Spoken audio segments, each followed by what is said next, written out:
Welcome back to H.A.M. Today we are working on installing a Kang Wheel LED ring light kit on a 21 Jeep Wrangler Rubicon with a 392.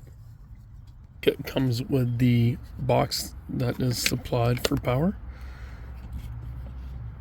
Right here, self-tappet screw I ran into the side there,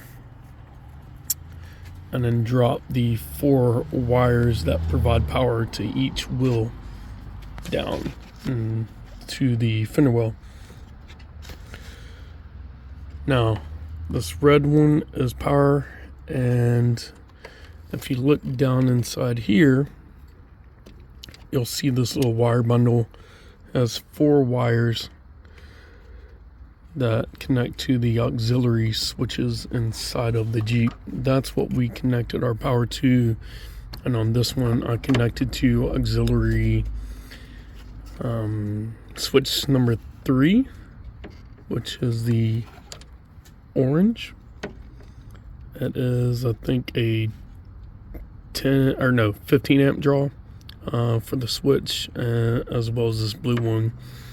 These other 2 fighter ones are like a 30 amp draw or 40 amp, if I remember correctly.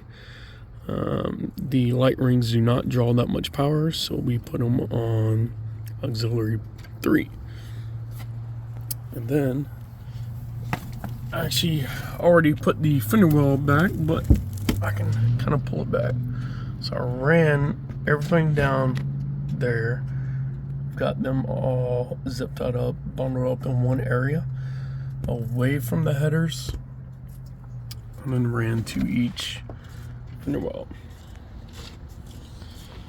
Now what I had to do on this Jeep was actually unmount the rings from the brackets supplied, flip them, and then get some nut and bolts and secure them so they do not touch the rotor.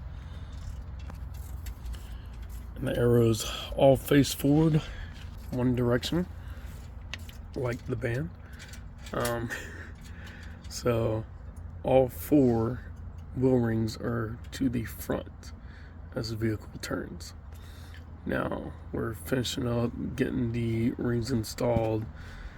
Previously we had them installed and they did not fit in the wheel without hitting the wheel weights that are there to balance the wheels and tires.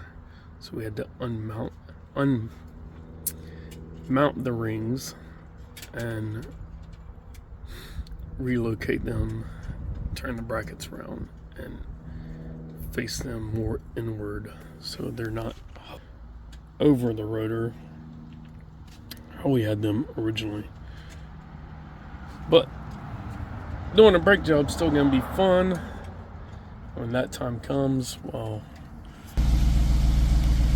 2021 Jeep Wrangler Rubicon. Just finished the install of the Kang wheel ring light kit.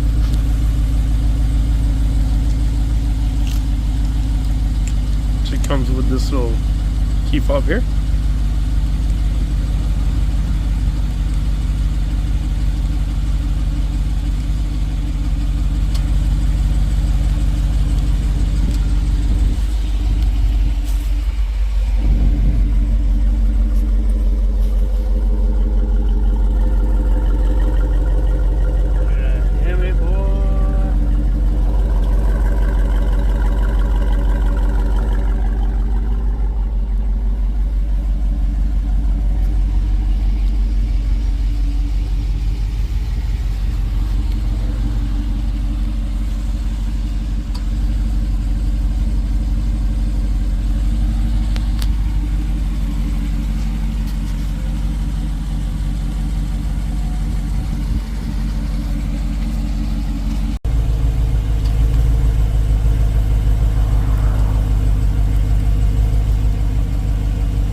right into the auxiliary.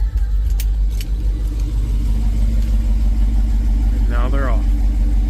Or you have the option of using the button to turn them off here on the little key fob. And then turn it off at the auxiliary switch.